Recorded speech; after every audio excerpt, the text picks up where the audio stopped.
nuclear scare scam with Galen Winsor. Here to introduce Mr. Winsor is Pastor Ben Williams. Pastor Williams. I'm pleased to have as our guest Mr. Galen Winsor from Richland, Washington. I first heard of Galen from a tape that somebody gave to me some months ago, and I found his story to be absolutely fascinating. His story is unique, to say the least. Galen has been in 77 different cities in the last 2 years lecturing on the subject of nuclear energy. The majority of his life, the last 35 years, he spent processing plutonium from nuclear reactor sites. He has worked in the Manhattan Project facilities in Hanford, Washington, Oak Ridge National Laboratories and Nuclear Plant in Oak Ridge, Tennessee, General Electric's Midwest Fuel Recovery Plant in Morris, Illinois, General Electric's Fuel Fabrication Facility in San Jose, California, and Wilmington, North Carolina. And he's worked in every major reactor decommissioning project around this nation up to this present time. His major work in these projects has been the analytical process inventory control, which means that he was responsible for measuring and controlling the nuclear fuel inventory for these projects. Galen Winsor has few peers in the world in this area of expertise. And those few peers admittedly know and agree with the things that you'll be hearing on this tape.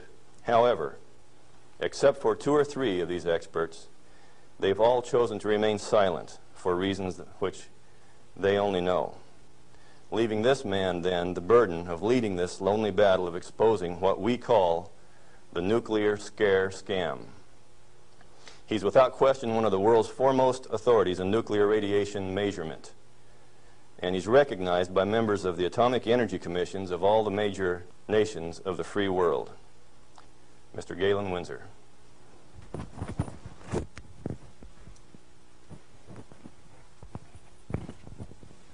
God bless you. Thank you, Ben.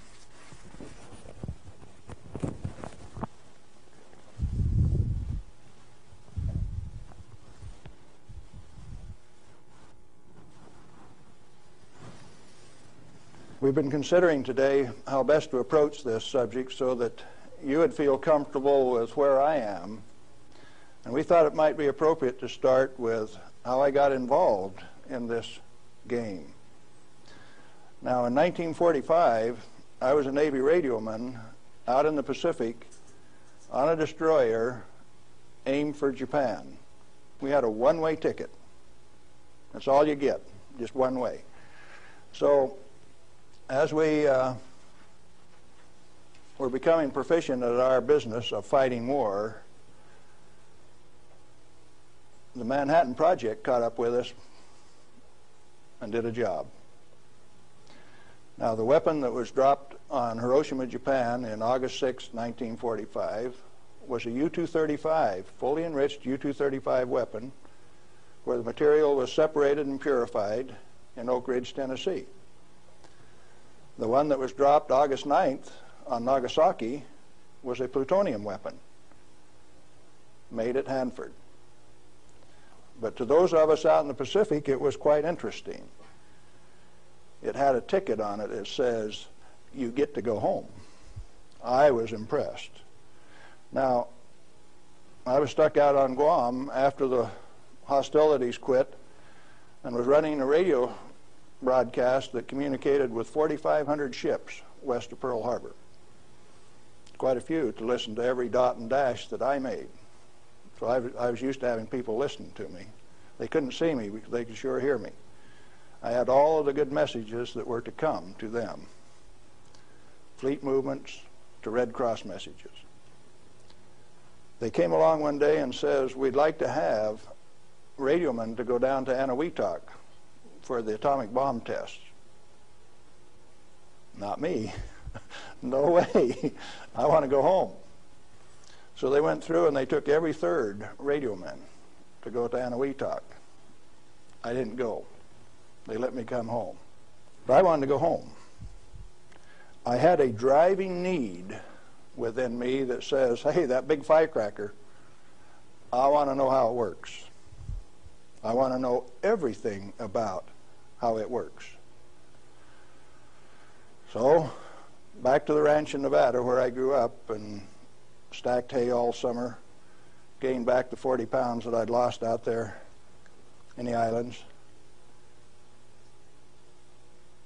Into Brigham Young University in the fall of '46 in chemistry classes. Dr. Joseph Nichols could make an old farm kid like me love chemistry. I hadn't had any chemistry in high school, but the way Joe Nichols taught it, I wanted to know. So chemistry it was. And some neat guys like Carl Eyring taught me physics. And along in '47, I ran across a cute blonde from Richland, Washington. Now, this girl had been telephone operator for General Leslie Groves and Dr. Enrico Fermi on the Manhattan Project. She got to put through the calls to Franklin Delano Roosevelt for these guys, so she talked personally to FDR. And she told me some of the stories like you've never heard. She says, oh, in those canyons, great things are done. This cowboy from Nevada couldn't even imagine what she was talking about. Well, in 1947, after we were married, I ran until she caught me. I wasn't going to get married anyway. I wanted to get my education. I had to get on with this thing. And so we went to Richland, Washington for the first time in September of 1947. I saw that those buildings she was talking about were there. 1,000 feet long, 11 stories high, 5 of them below ground. Tremendous things. And people all over. Camp Hanford in those days was a whole army camp just there to secure that place, to provide security. Thousands of soldiers. You move around out in the desert and hop out of a foxhole and pop a soldier with a gun in his hand. There wasn't any horsing around. It was all business. Back to school. In 1950, I applied for a job up there before I had graduated, and they were in such bad need of chemists, I had a job before I had my degree. And so the last year of my chemistry, mostly English, I did on a bus, riding 25 miles to work in the morning and 25 miles back at night, and I did advanced grammar and business writing and all of those things on that bus. But in September 1950, I got into this thing called plutonium processing when we did it barehanded, without instruments, without coveralls. We had some of the most peculiar acid burns in some of the shirts. And I found one of those the other day. It's got acid burns all up the front of it.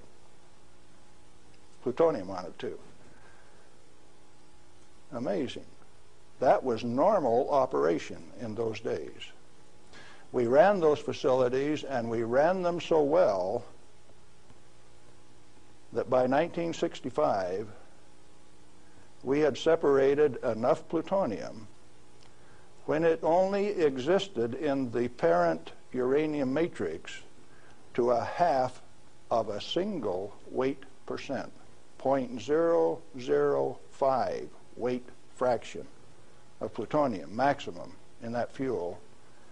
And we processed enough tons of uranium to recover enough plutonium by 1965 to meet the weapons needs of this country 10 times over for the foreseeable future.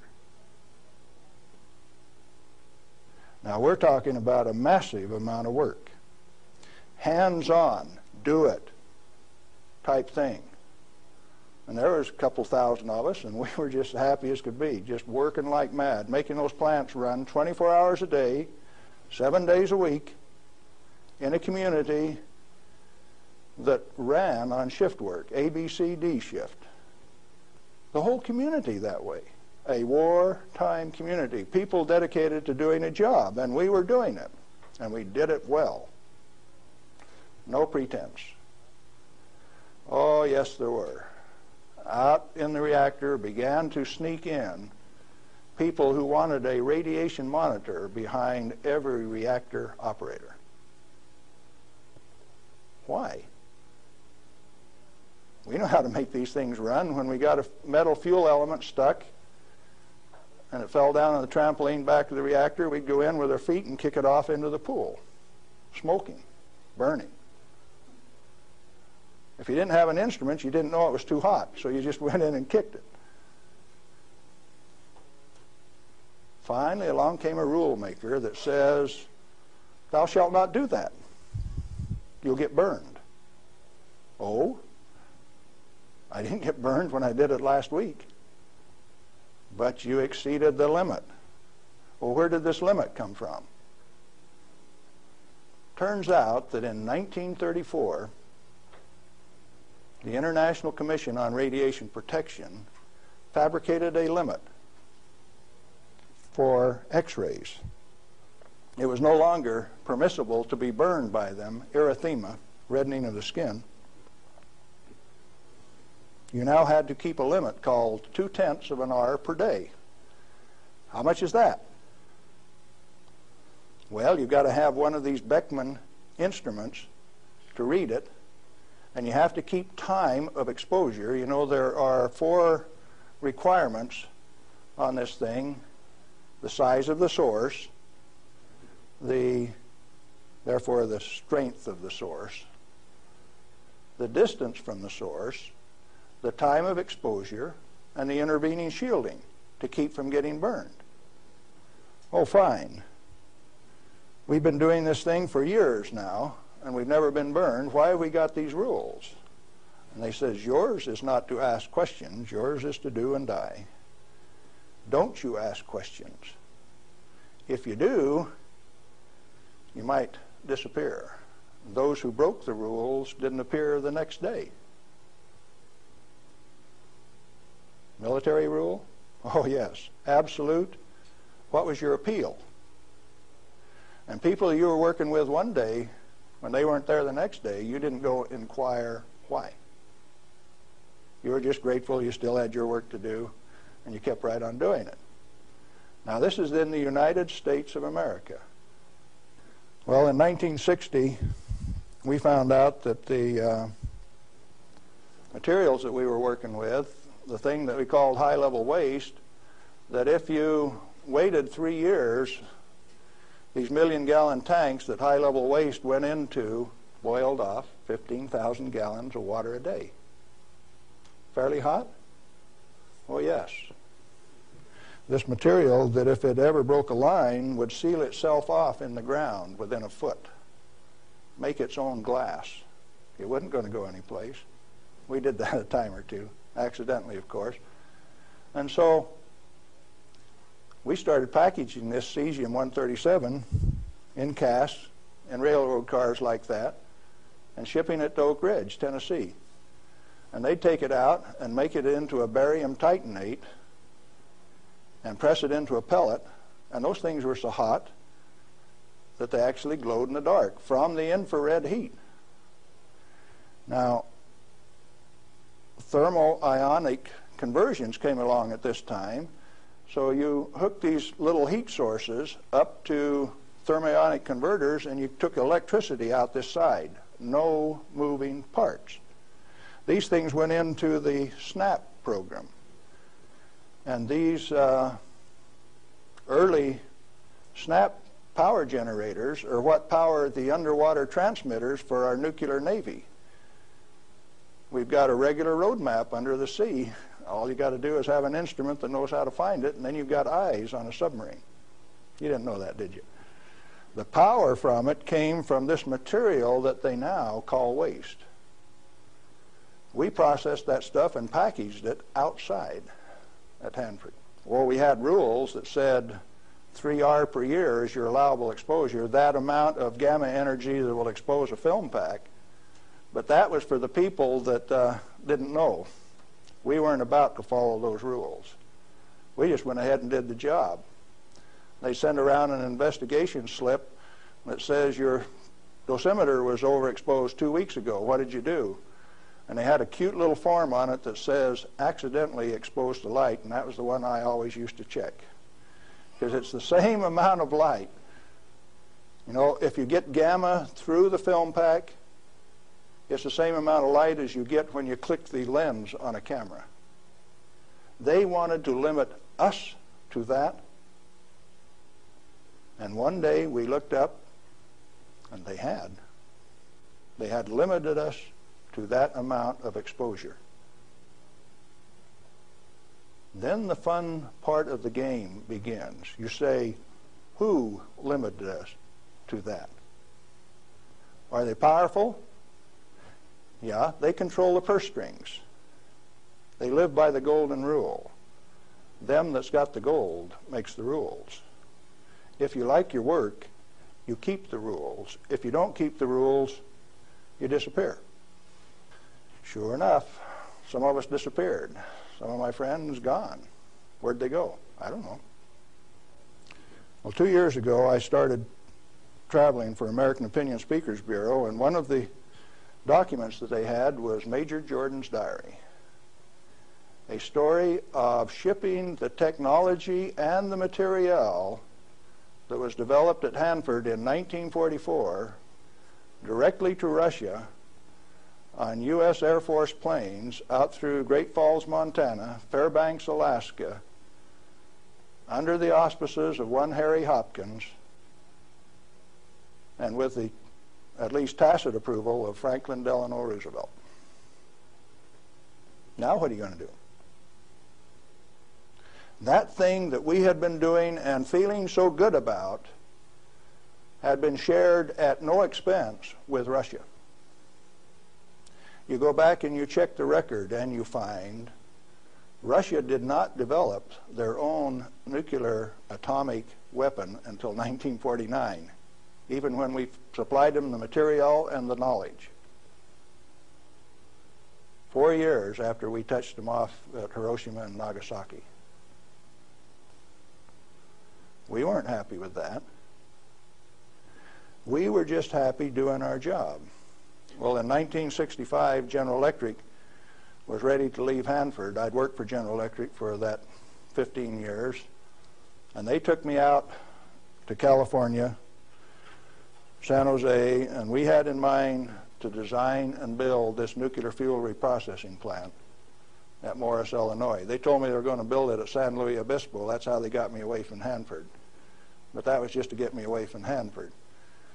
I got to design the sampling analytical system for this plant.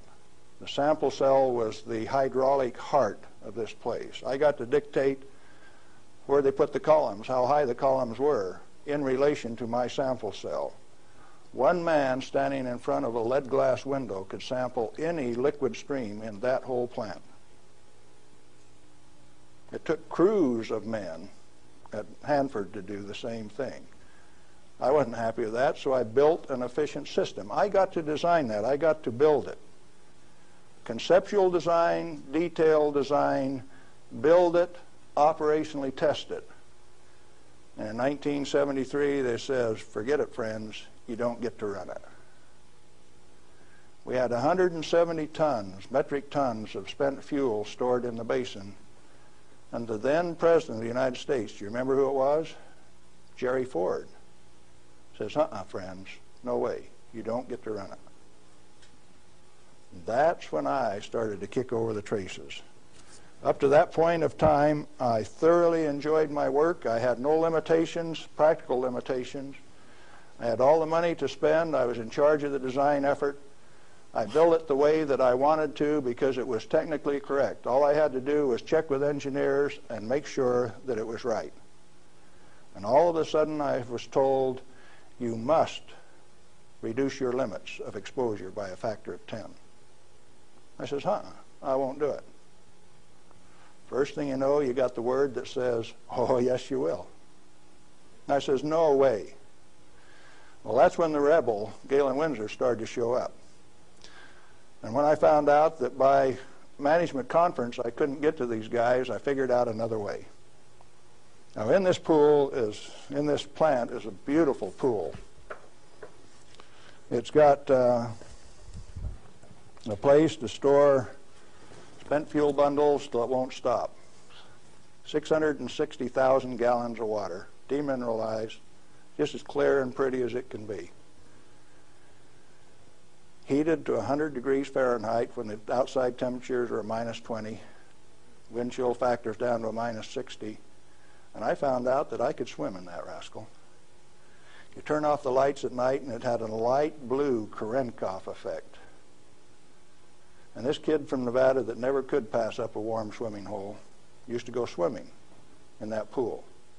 There wasn't anybody that had the nerve to swim with me, but since I was manager of safety and analytical service at this plant, it was mine to use. Oh boy. I found out that I could do that. I showed some financial types one time that I could stir that pool with my bare hand and check out through the same radiation monitors they did without triggering it.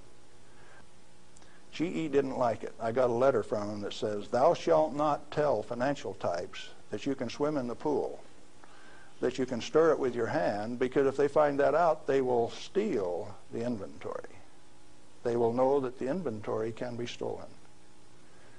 Oh, is that a valuable inventory?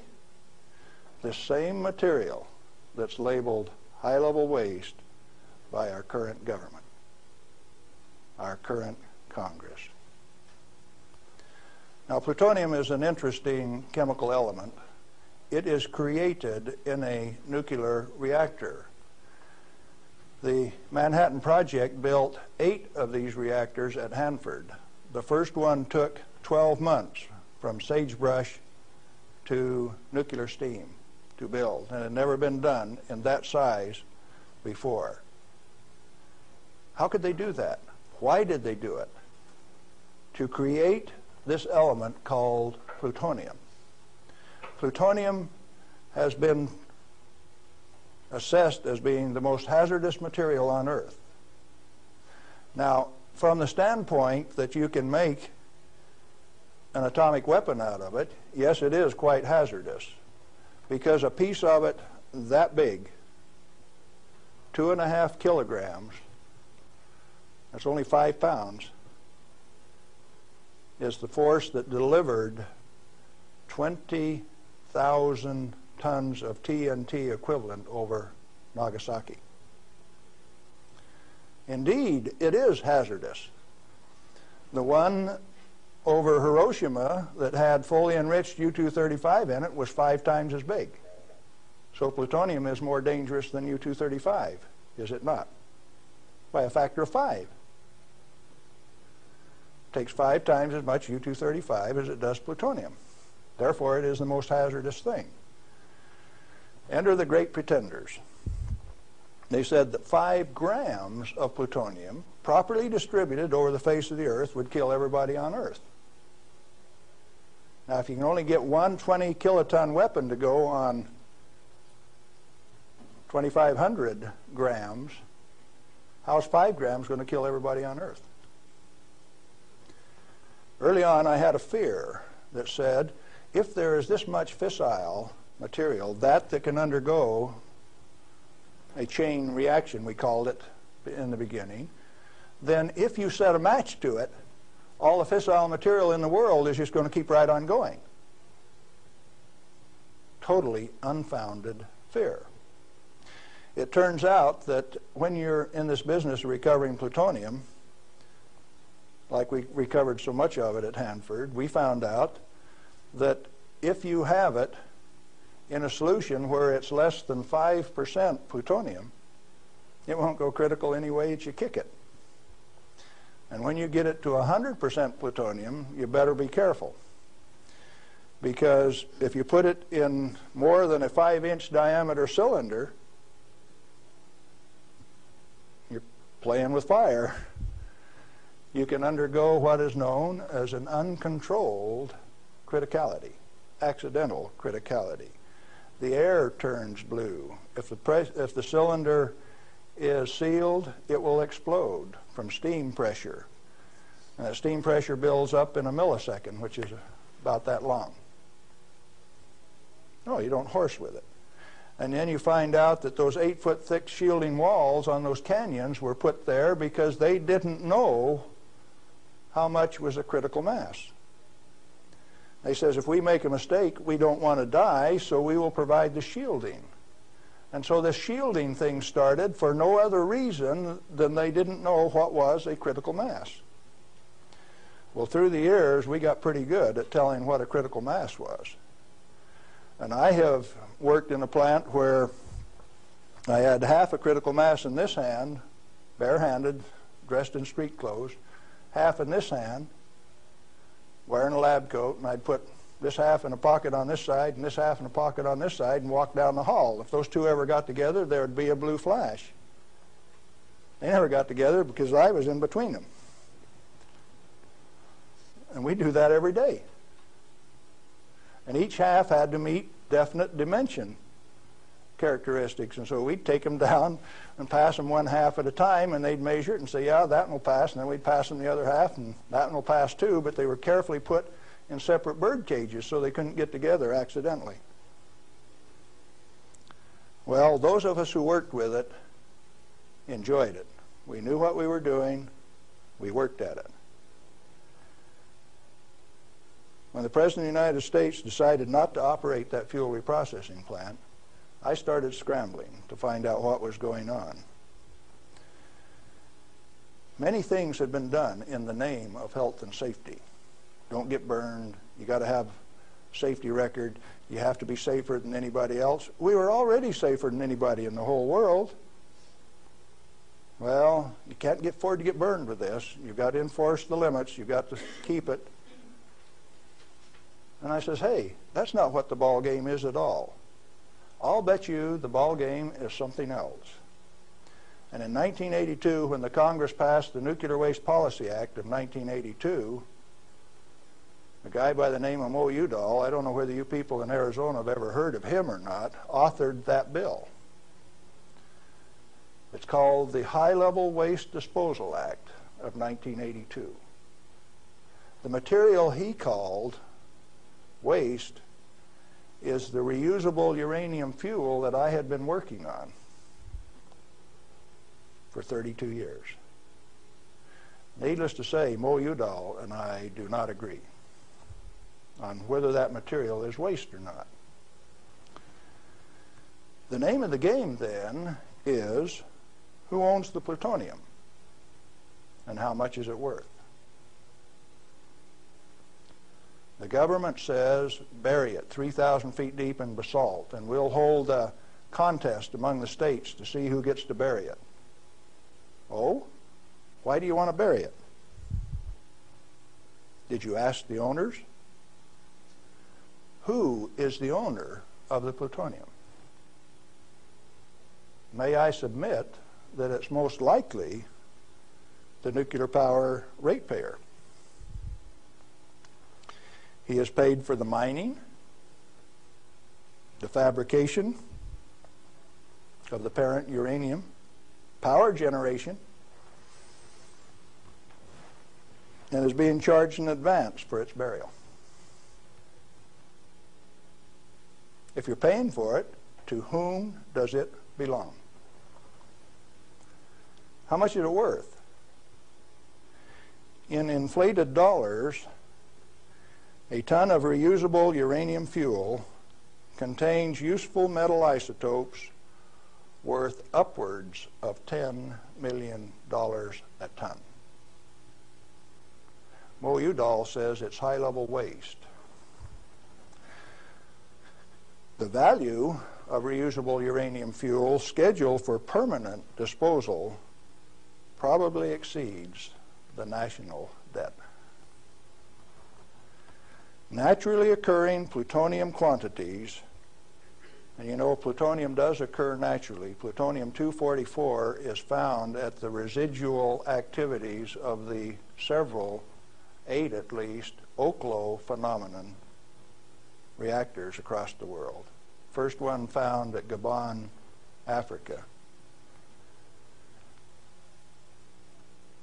Naturally occurring plutonium quantities have been enhanced by transmutation of uranium. That's the reason we built reactors in the first place. Our ability to detect and measure emissions from these elements is useful in inventory control.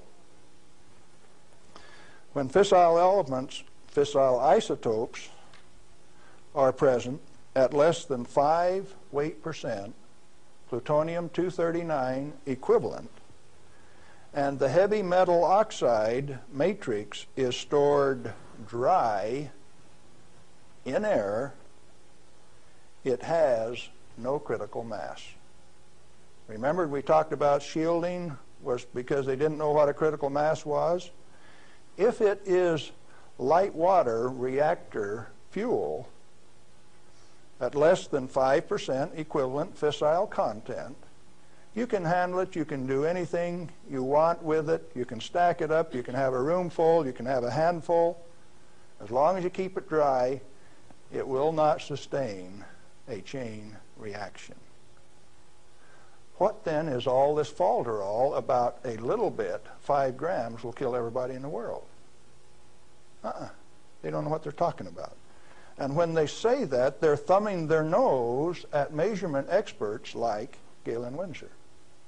I am insulted when they say those things and get away with it, because it has no bearing on the truth. It cannot be mishandled. It will not expose any person to an unshielded nuclear reaction. In other words, no controls are necessary except to prevent the pilferage of the inventory. Have you got that one? Let it register. Do you need governmental rules and regulations and instructions? No way. Then why do we have all of those rules? Inventory control practices capitalized on the fear of undereducated masses who work in the industry. I didn't say anything about ordinary people now. I'm talking about the people who have worked in the industry and those who cast stones from without. The Ralph Naders, the Jane Fondas.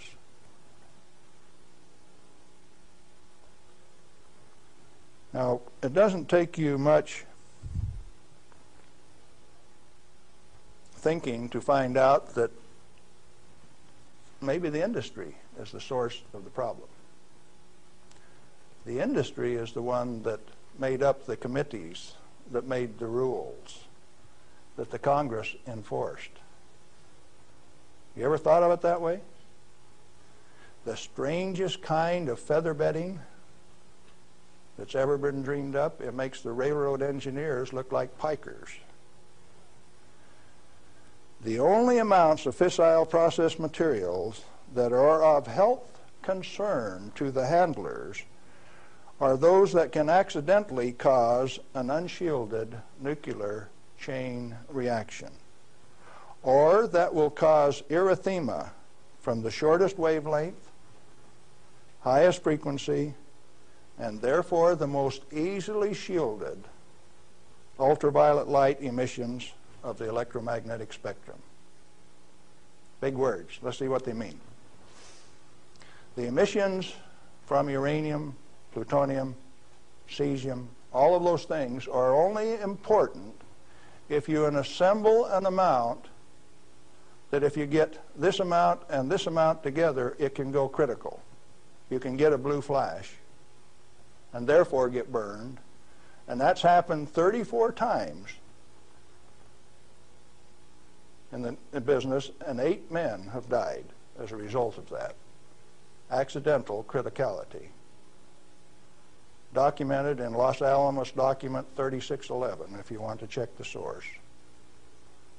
Or if you've got enough of it together that it's giving off ultraviolet light of this particular wavelength and frequency without any intervening shielding, enough to burn you, sunburn you, erythema, reddening of the skin. If it's less than that, if the effect is less than that, then what is the problem? excessive government regulation. That's what's the problem. Tritium, heavy water. Deuterium is hydrogen 2. Tritium is hydrogen 3. If you let an inventory get away from you, what's going to happen to it out in the biosphere? Nothing other than it will become diluted and join the naturally occurring inventory of tritium, because tritium is created in the upper atmosphere by sunlight. We have a natural inventory of tritium. Then the only thing that happens when you release tritium, which is the trigger mechanism for bombs, it's the source of the push that makes it go, is that you lost a valuable inventory. Then what of these people that are pretending that a little bit of tritium is going to do you in? It is not so. What are those 2 points? Only if it is an economically recoverable concentration, or if it has a natural reconcentration mechanism. You know, there isn't any one of the radioisotopes out there that has a meaningful level of reconcentration in any of the species, not even the oysters in the bays in Maryland, below Calvert Cliffs. Why then are we still playing this game that any amount of this material is of hazard? Reusable uranium fuel, which has been isotopically enhanced in power-producing reactors, is a valuable national resource, not a high-level waste. The utility operators recognize the future worth of this commodity. Mo Udall, in that Nuclear Waste Policy Act of 1982, imposed a tribute of $1 per kilowatt hour, $1 per megawatt hour on all electricity produced in a nuclear plant, so that they can research and develop methods to throw it away.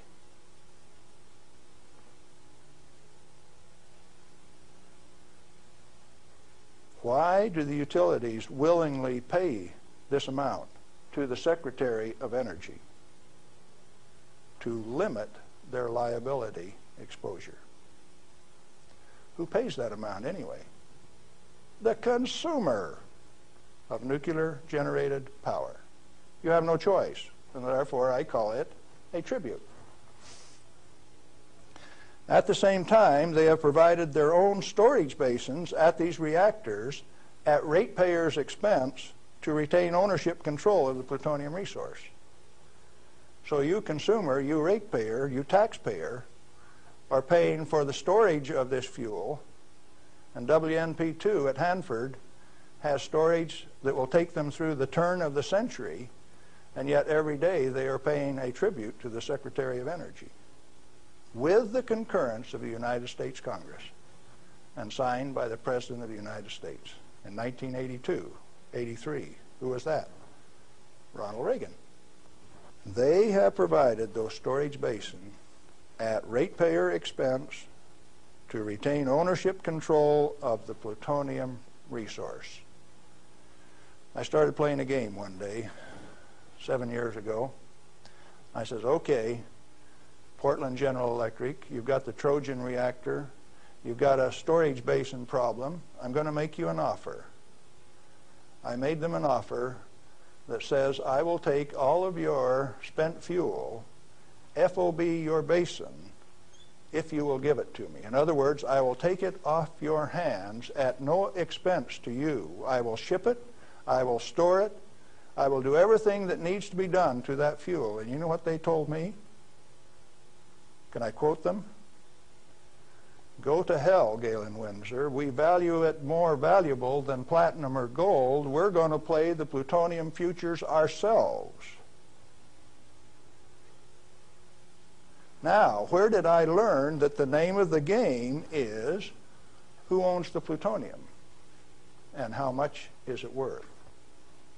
The first plutonium I saw was in a glass tube. On the newsreel when I got back from the Pacific in 1946. And that they had in a glass test tube, they said, was worth $500,000. Certainly they had less than 5 grams of plutonium in that tube. That's pretty expensive stuff. And so for the show, they put a pot underneath it in case they dropped it. They said, we don't want to have to pick it up out of the rug.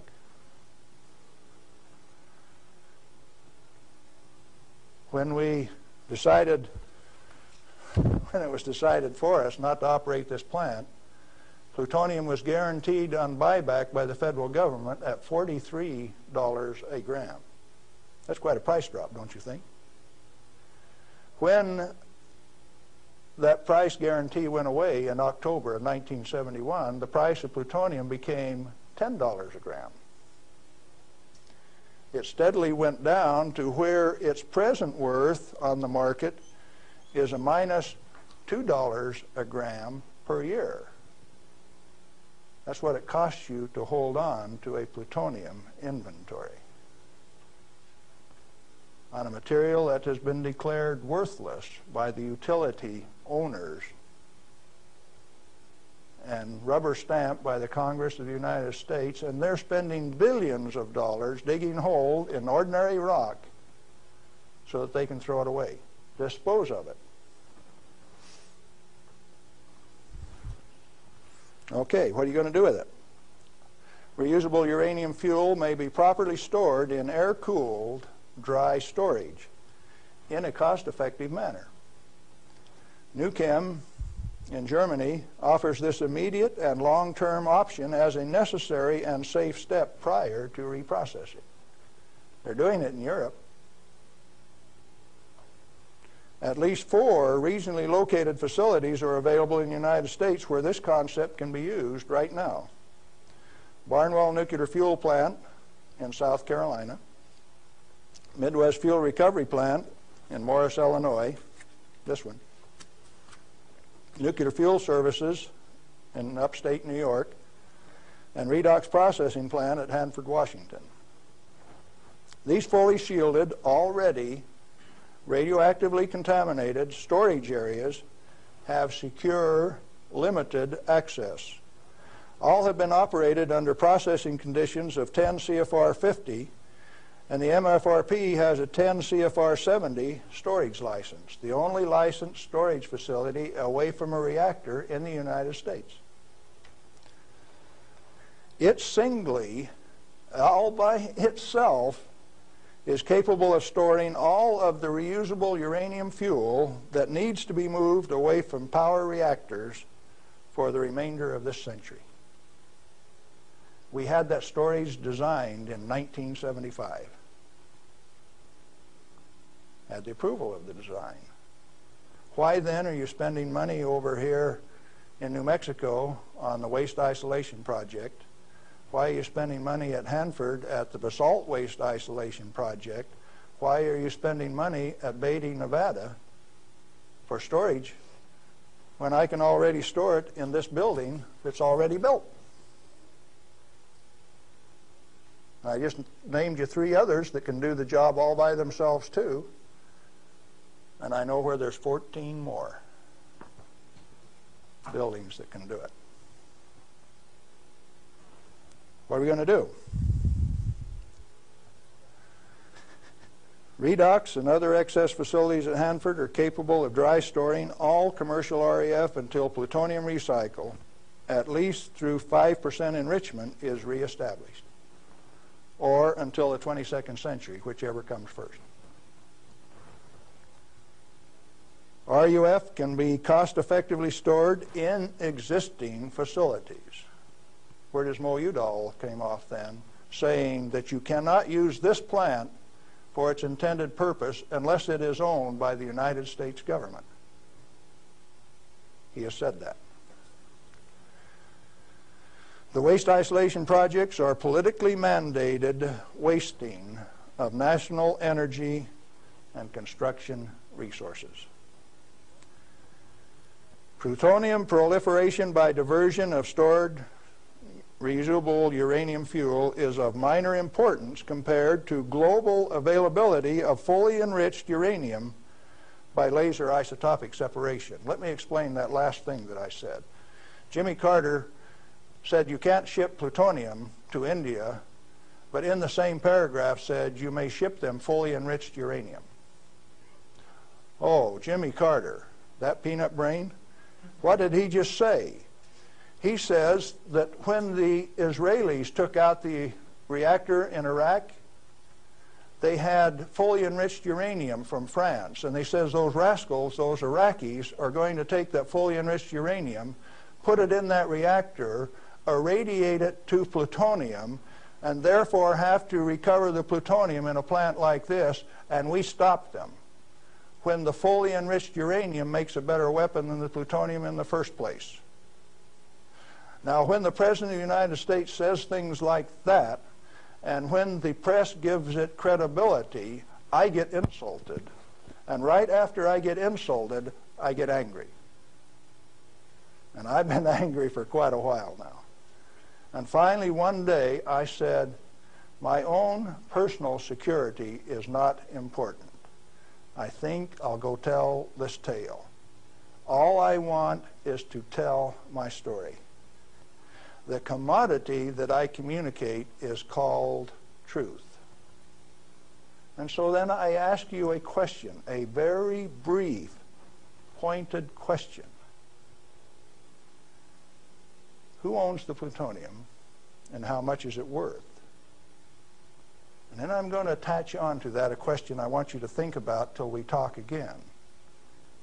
If you haven't been burned by this particular source of radiation, what is your problem? You obviously have one. Otherwise, you would join with me in telling the truth about this particular commodity. And so, yes, I'm recruiting helpers.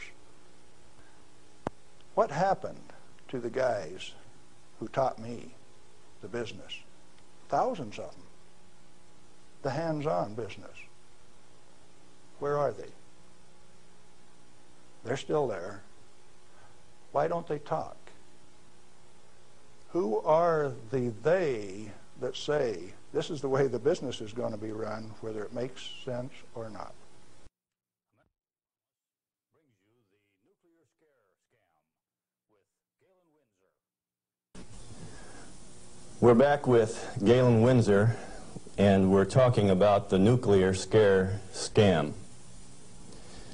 Galen, it seems to me that from what I've heard you say that the scaring of the people is better than a lock and key to keep this stuff out of the hands of those who might be interested in investigating and keeping this valuable material hidden for just an elite few. This is probably the way that it works best. And so then the secret was to keep from letting other people know that it could be handled, because first of all, we weren't accepted by the community, and the materials that we were working with, they feared, but there were certain few people that realized its real worth, its potential to be used in ways other than to support our national defense. Let me ask you a question, Galen. Are you worried about do you have reason to be worried about your personal safety? Because the kind of people that you're describing here are powerful people. I wonder, you're still around. I wonder how much longer we can expect you to be in this game.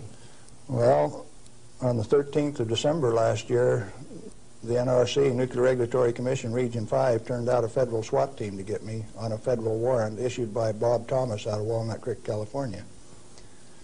It was kind of funny in a way. They turned out this federal SWAT team at Hanford, and they had my picture, and alongside it says, "This is an irrational individual. He poses a threat to our security. Take him at any cost." Now, the reason that I'm still here only has one logical conclusion. I have lots of help. Well, you've told us about how that you and others of your friends and colleagues have handled many times this so-called deadly nuclear energy material that the whole world is so scared of. Why weren't you afraid of it? Because we did silly things like recover some of the undissolved fuel elements out of the redox dissolver that burned a hole in it. And we went in and sampled these things by a remote process. We got it out into our hands and found out that we could walk around the lab with them barehanded and they wouldn't hurt us. And we were standing there in the lab tossing them back and forth. Uranium metal that wouldn't dissolve in the boiling nitric acid. Well, if you find out that you can play with it, and it was only 90 days since that thing came out of the reactor and it doesn't burn you, why should you be afraid of it? So in other words, you're telling me that you learned to not be afraid of it because of practical use and application and hands-on experience. Hands-on. We might even been playing games. Okay, you say that you swam in this water that was straight from spent fuel used to cool that fuel, and Yes. you swam in it. Yep. You told me earlier that you went a little bit beyond that. Would you share a little bit of that story? Well, swimming in it didn't have the desired effect. So I decided I had to be more direct with these people that were giving me trouble. They were kind of hard to teach, so I went to drinking a glass of it a day. I had the bottle of it. Last time I went swimming, why I filled this 2-liter bottle with water and washed it off on the outside in the shower when I washed me off on the outside so that we didn't tattletale. You know, radioactive material is just a trace or a tattletale. So you got to get it off so they won't know that you've been swimming in the pool and drinking the water. So I took this bottle in and set it on my desk. And who would suspect that the manager of safety and analytical service had a bottle of spent fuel pool water sitting on his desk, and he drank a glass of it every day. And this was unheard of. Nobody ever did that crazy stunt before. How has that affected you, Galen? Well, as near as I can tell, it made me about 6'4" in my cowboy boots, 210 pounds, and really quite a nice fellow. All right. What then happened as a result of your doing this strange experiment on your desk with this water? What was the result? Can corporations have a heart attack? I think General Electric had one, because after they ran me through a whole body gamma scan in December of 1974, by the time I got out, because I had a plutonium lung burden and it took 45 minutes to an hour to count that, everybody on site knew that the manager of safety had been swimming and drinking in the swimming pool, the spent fuel storage pool. I had cesium-137 at a ferociously high level. It even exceeded the NRC's limit. And I'd been drinking it. They knew the fat was in the fire. Now, where do we go from here? Well, first of all, I got a poison pen letter from the people in San Jose. And he says, "Thou shalt not do those things. They'll find out that the inventory can be stolen." Well, that didn't sit very well with this cowboy, because nobody tells me what to do, particularly when what I do is right and hasn't harmed me. Who are they to tell me what I want to do? It just didn't sit very well. I was going to do something about that. What was your motive in this? Correct information. As an expert in the measuring system, why, it was very obvious that I knew the parameters of inventory control, the disintegration rate of each of these isotopes, how to measure them. That's how we regulated our inventory. And to have these rascals come along and start playing games with the information that I was very expert in, that I had designed the analytical system for this plant around, disturbed me a little bit. No, it made me fighting mad, and I got angry. And I have to admit, in retrospect, that for the next 5, 6 years, I was more than angry. I was hard to live with. Just ask my wife. Well, in your estimation, then, how dangerous is a nuclear reactor plant? A nuclear reactor plant is just a way to boil water that's the cleanest, neatest, most economical way to boil water that you've ever seen. And so, in my estimation, nuclear reactors ought to be insured under the same insurance policy as any other steam boiler plant, power generating plant. And to have special consideration under the Price-Anderson Act means that the insurance industry has already paid off the Congress so that they can have a ripoff, charging ever in higher and higher insurance premiums, total coverage much, much greater for a non-existent risk. What a racket. Can a nuclear plant explode? Only like any other steam plant. Like Laughlin, Nevada had a steam explosion. It's a coal-fired plant, but 6 men were killed there last year. That could happen at a nuclear plant, but as far as an atomic explosion, good heavens, no. No way. What kind of accidents can actually happen at a nuclear reactor generator plant? You could lose your moderator and the reactor would shut down, the control rods would stick in and you wouldn't be able to start it up. You might do several things that would invalidate some of the safety controls. For instance, an emergency core cooling system. The only reason they put ECCS on a reactor is to destroy it. When you start these big babies up, because they're so big, you only warm them up 50 degrees an hour. And they say, we got an emergency, throw the emergency core cooling system on like they did at 3 Mile Island 2, and you're going to thermally shock that big machine and ruin it so it can never be used again. Let's talk about 3 Mile Island. What really happened there? We've heard all kinds of stories about meltdown, and they made movies on it that this meltdown could melt right through the earth, clear through to China, and we've seen a lot of scare stories. What really happened at 3 Mile Island? Do you know what really happened there? Yes, I do. I followed that one very closely. In fact, I know the guys personally who wrote the script for China Syndrome and also wrote the script for the 3 Mile Island fiasco. Dale Breidenbaugh, Dick Hubbard, and Greg Miner, who used to work with me at General Electric, are the MBH associates that wrote that China Syndrome script. And not only that, remember that was the time China Syndrome came out, Jane Fonda starring. 14 months ahead of the TMI-2 accident, it was predicted in writing in New York State that that accident would happen 1 year from the date that that 3 Mile Island 2 reactor started up. It started up in March 1978, and it went down March 28, 1979, right on the day, 1 year anniversary. In other words, with 14 months advance notice, the industry still went along with the sham. Nothing happened there except that the owner, the operator, and the regulators conspired to turn it off. What melted? The top of the fuel rods, the third time that the core got uncovered, due to internal pressure, blew the top off some of those rods. They've got Inconel springs in them to keep the pellets, fuel pellets, from vibrating when it's running. Those things are under compression, and when they reduced the outside pressure and the fuel rods were still hot, it blew the top off some of those fuel rods.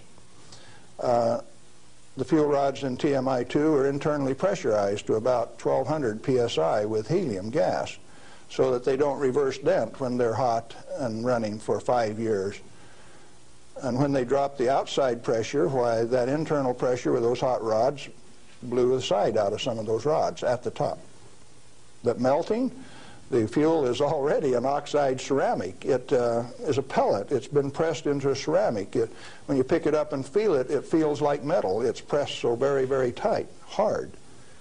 And so, no, the fuel didn't melt. The China Syndrome is a scriptwriter's fantasy. Right here, I ought to tell a story, I guess. See, I spent 3 weeks on the island in March of 1981, the 2-year anniversary of this particular, quote, accident. And Tom Hall, who stood alongside Enrico Fermi when they pulled the control rods on 100B in October 1944 at Hanford, and I were delegated to go to the island and find out what happened, and so we did. We went over all of the records and everything else, and near as we could tell from performance records, 51 thermocouples, for instance, only one of which went over 1,000 degrees Fahrenheit. The center line temperature of those rods when they're running is 4,032 degrees Fahrenheit. And so They say things like over 50% of the core was greater than 4,000 degrees. Yes, it was. If it wasn't running at 100% power. So they take that kind of information and bugger it all up so that you don't understand what's going on. They give you a little bit of it. Well, the worst joke that people could dream up, and they says, do you know what the NRC's worst nightmare is? No, I don't know what that is. Galen, Winsor, and Tom Hall in the TMI-2 control room for an hour by themselves. You know why people that know laugh? These crazy guys from Hanford would have started that baby up and showed that it would run. We'd have started it up, and they were afraid of us. So there was no accident at 3 Mile Island? No, they did it on purpose. Shut it down. Very interesting. Can nuclear radiation cause mutation in people and animals? If a cell gets too much radiation, it dies. And so if it is a sperm or an ovocyte, why, they die. They don't reproduce, and there are no mutations. I think the good Lord built that safety factor in. So you're saying that mutation in future generations is an unfounded fear? Yes, and the studies of the people at Hiroshima and Nagasaki have borne that out. Those people do not have that. Now, they showed the immediate effects of too much radiation. The women who were pregnant showed, the embryo showed the effects of very similar to rubella, measles. Some deformity, certainly, from that radiation insult. But that's not the kind of mutation that's going to go on to the next generation. Galen, what and where are these burial sites, and what's in them for this so-called nuclear waste? I've been hearing stories about stainless steel containers buried in concrete under the ocean, boiling for over 2,000 years. That sounds like a real story. Let me start out by saying there are no nuclear waste, only materials created in a reactor to be recovered and used beneficially. Now, high-level waste is radioactive and self-heating. And so fuel, reusable uranium fuel, fits that definition. But if you disregard its intrinsic worth, why then, yeah, it would fit the definition of high-level waste. But let's say there isn't any high-level waste, only material to be recovered and used beneficially. Then what's the low-level waste fiasco? That's an excuse for a federally mandated, non-inspectable disposal system so that organized crime can get rid of any evidence that they want, and it can never be dug up again. They're afraid to look in there. Not afraid. They don't want you to. They've got rules on the transport so that if you have an accident with a low-level radioactive waste shipment, why, you call out all of the state police and you make sure that nobody looks at it, that nobody gets exposed, that there's no spreading of the contaminated material. And it's also that you don't find out whose body's in that drum. The situation got so bad that the smell of human flesh was so great that they made it so that you could ship animal biological waste in refrigerated vans so that it wouldn't stink up before you got it buried. What is then in these low-level or high-level or whatever containers under the ocean? Nothing. But if you see, they were one time dropping barrels of radioactive waste off barges in the ocean. Do you know what was in them? Not high-level self-heating radioactive waste. Probably had a few bodies and a few guns and a few knives and a few evidences in them too. If you drop them in the ocean, they are truly disposed of. So you know there's an international trade in that right now? You can't do it in the United States, so they transship it across the ocean to South Africa, and they can bury it offshore. So what is in those drums? Well, that's what you're telling me then, that I needn't worry about boiling drums under the ocean for 2,000 years. No, no way. Thank you. I'm glad to know that. Well, one more question, Galen. What do you feel like a good portion of these men in Congress know this already? I know they do. I went there 4 years ago and sat down with the Senate legal staff and told them my hour-and-a-half long sad story, and Sam Bollinger, one of the lawyers, stood up and he says, "Galen, if I understand you right, why, you want us to have President Reagan snap his finger and make this thing come up straight." And I says, "Hey, Sam, terrific. Go ahead and do it." He didn't take that challenge. He says, "No, I'll tell you what, Galen, industry likes it the way that it is." I said, "Sam, you really know how to hurt a guy." And he says, "Well, if we change it, what are we going to do for an encore?" Yeah, they're fully aware that this thing goes on as far up as the President of the United States. It's the way that industry wants it. The industry is its own problem then. So the question is then, what is the industry? What is the real story here? Is this an industry of nuclear energy? The industry has been ripping it off for years and years. In 1975, we knew that large nuclear reactors were dead, that large is not the way to go. The way to go is small, mass-produced nuclear reactors sitting right in the middle of town, one every 10 blocks, producing power. We haven't built a reactor right yet. It's time that we do it. Why haven't we? Because of a federal energy cartel. These guys control the amount of electricity, the availability, and the price. And they say, you do not have a choice. I have a choice. I'm going to take one of those decommissioned nuclear subs up in Puget Sound, refuel it, and generate my own electricity. Save the government $5 million because that's what they want to throw them away. I will use it for my own power purpose. Quinn Millian up in Omak, Washington, and I are moving on that, and if one of these days I hook one of them up to Pier 91 in Seattle, don't be surprised. Well, good luck.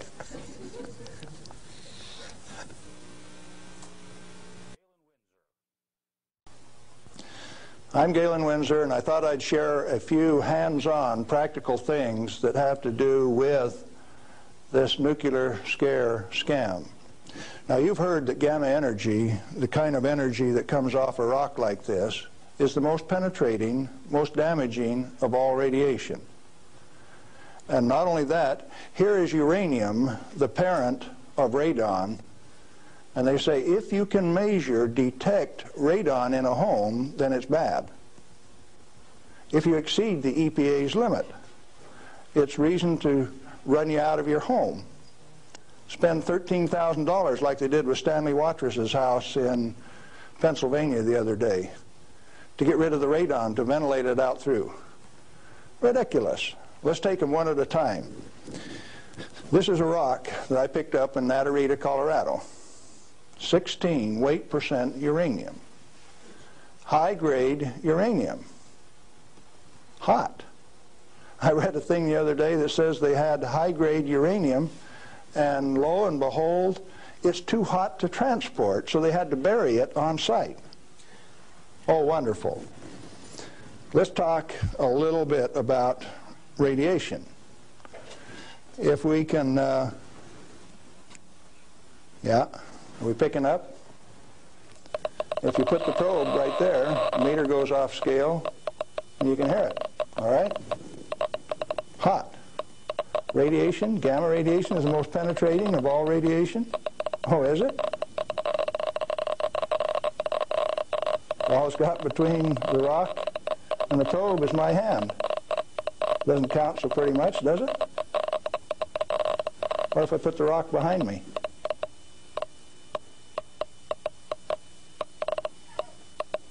You don't suppose they've been lying to you, do you? I suspect they have. Well, let's do a little bit more. I got a black bottle. Good stuff comes in white bottle. A bottle of no-dose. You can send children down to the drugstore to buy no-dose. All they need is money. In this are 660 white caffeine pellets. And this one is uranium oxide, U3O8. You can't buy it for love nor money. the state of Washington sent 2 of their Gestapo agents over to my home to confiscate my uranium samples on the 17th of December last year. Got a challenge. I'd like to have somebody in the room volunteer to take all of this bottle or all of this bottle. The only thing that I'll tell you is that one of them won't hurt you and the other one will kill you. Do you want the white stuff or the black stuff? White stuff? You do. There's enough in there to kill 4 men your size. The government says we got to ban this material. It's radioactive. Let's check it in the bottom of the bottle. Not very radioactive. Let's take the cap off. Oh goodness, very radioactive. This instrument will only count gamma, energy. It's just energy. Light's coming from those lights, only you're getting lots of infrared from the lights as well as ultraviolet. Energy response, and it's very carefully damped to only discriminated so it only gets the energy that comes from this. I don't want it to respond to a light, just to this. Cost me $1,000 to get an instrument that will just respond to this and not to that. This is radioactive by any definition. Radioactive material giving off radiation that is read by an instrument like this. The daughter of this, radon, cannot be read on this instrument because it gives off alpha particles. An alpha particle is a dye-positive particle that comes from the nucleus. It has 2 protons and 2 neutrons, therefore an atomic weight of 4, and it's minus 2 electrons. And if you grab it with a high ionization potential counter, it'll count. But if it travels 2 inches in air or through a piece of paper, it picks up 2 electrons, 2 beta particles, if you will, and becomes helium gas, and it won't count on an ionization chamber. Did you know that this thing right here is giving off helium gas? Alpha comes from uranium. Okay, radioactive material. You pour it out in the hand, and that's radioactive contamination. Is it radioactive? Yeah, it is. Very radioactive. Now, decontamination is nothing but scooping it back up and putting it into the bottle. I just now decontaminated my hand.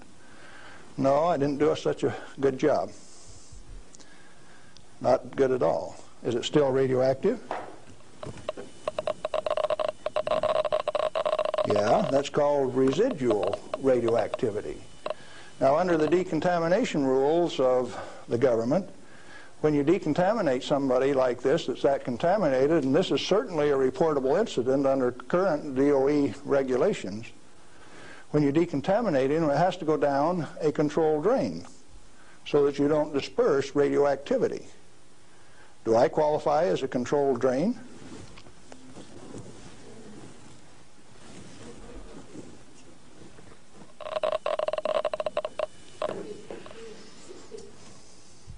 That material that I just ate is not soluble in body fluids. Like it's been this. It was fired originally at 940 degrees C, where it becomes U3O8, known in the industry as HCl insoluble. In other words, it will not dissolve in concentrated hydrochloric acid, hot. Your stomach has 10th normal hydrochloric acid in it, so it won't even dissolve. The stuff is so fine that it has no texture to it. Doesn't even feel rough. So it's tasteless, odorless, has no texture. How is it supposed to hurt me? Because I've been eating this on lecture tour for 2 years, the state of Washington felt it necessary to confiscate my uranium samples so that I would be safe. Dr. Fulton from the Hanford Environmental Health Foundation called up and he says, "Hey, I heard one of your guys OD'd on uranium today, Galen." And we talked for a little while and he says, "Oh, that was you." And I says, "Listen, I can eat all that stuff I want. He says, it'll ruin your kidneys. How are your kidneys? They're fine. Well, you should have been chelated within 4 hours. And I mean, you guys are going to follow me around the country and give me chelating agents every 4 hours after I eat it on lecture tour? He says, we'll give you any medical assistance that you need, Galen. We don't want anything to happen to you. I said, did that include turning out the federal SWAT team 4 days ago to get me? Where are these guys coming from?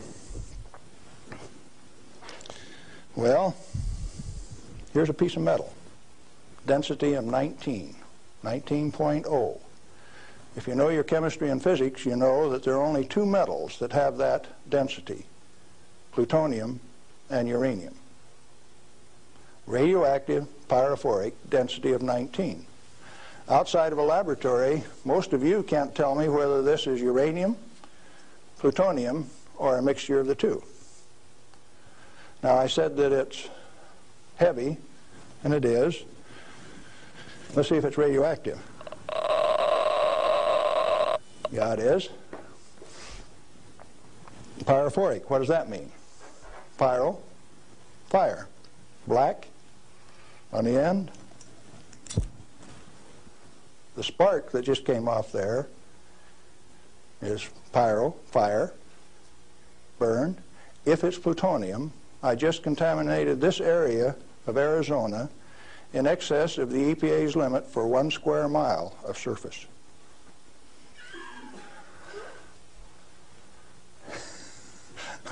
Somebody laughed. It's serious. The end of progress altogether says that I just contaminated you in excess of the limit for 1 square mile. It's now silver on the end. Tomorrow it'll be black because it self-oxidizes, this black color, like this, all by itself. Plutonium does that and uranium does that. Is it hazardous? Yeah, it is, because they take depleted uranium metal and make it into 50 caliber bullets, fire them from shoulder-held weapons. In 1976, they obsoleted tank warfare with these things because it only takes one dog face with one weapon to knock out a 65-ton tank. It'll go through 3 inches of armor plate, and when it comes out the other side, it's that white hot spark that we just made.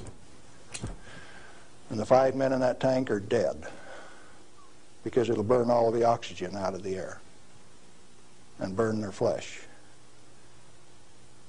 1976, they obsoleted tank warfare, and you never even knew that. They make 10,000 of those bullets every day in the United States. We got enough in arsenal to sink all of Russia's tanks, and our boys in the Defense Department don't even talk about it. Yeah, it's hazardous to your health. Reminds me, lead is hazardous to your health too, isn't it? Particularly if it's in a 45 slug like this and it hits you right here going about 2,600 feet per second. It's not the material, it's the impact from the velocity. Let's be very specific in the words that we use. This particular chunk of lead came out of a human body. My son, who's a deputy sheriff, thought maybe I could use it on tour. That's called dying of lead poisoning. Anything less is a figment of the imagination because it's not soluble in body fluid either.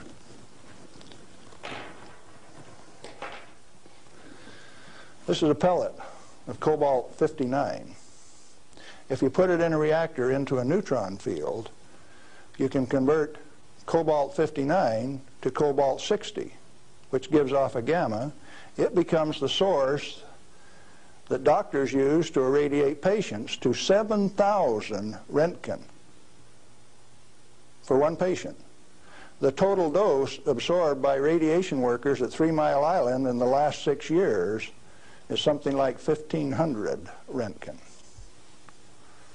5 times more given to a single individual in a doctor's facility. Now, do you know why I say that the federal regulations are absurd? And if you live by those federal regulations, maybe you're being absurd too? Now, a pellet of cobalt-60 this size got shipped by mistake to Mexico, got diluted into 5,000 tons of iron. Some of the reinforcing rod came up to Los Alamos, New Mexico, and they says, hey, that stuff's radioactive. Understand that this single pellet diluted roughly a factor of 1 billion was what they were reading on a detector like this at Los Alamos. And so they pulled back table legs that were in Spokane, Washington, made out of the same batch, because it was hot and radioactive and it would burn you. When the pellet itself could be held in your hand like that for a few minutes without it burning you. Now, Christ walked the earth 1 billion minutes ago. If I could stretch this pellet out into a wire and it went clear around the earth and right back here to Phoenix, 1 billionth of this amount is 1.7 inches of that wire so stretched out. Stagger your mind? It ought to. Now, let's try a little game. The EPA says that 5 picocuries per liter of air is the limit for 222 radon.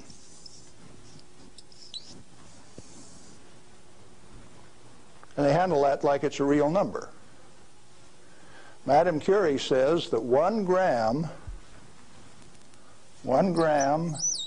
of radium equals 1 curie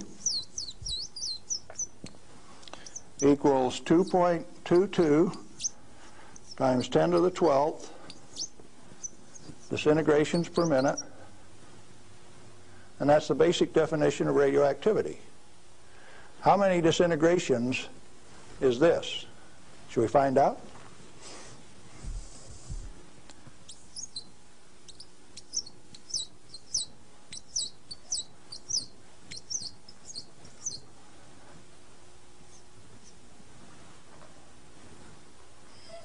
And the EPA, in its wisdom, says that 11 disintegrations per minute from 1 liter of air, you have exceeded the limit. You know what I did the other day? I've been having a little tough with some legal authorities up in my house. So I took one of these bottles of uranium like this, and I dissolved it in an Erlenmeyer flask with nitric acid. And I got a crack in the basement floor, and I squirted that whole bottle into that crack on the basement floor in acid solution so that it'll drive that counter off 3rd scale any place along a 10-foot section of that crack that I put. When they bring the radon measurement in there, you know what the radon's going to do?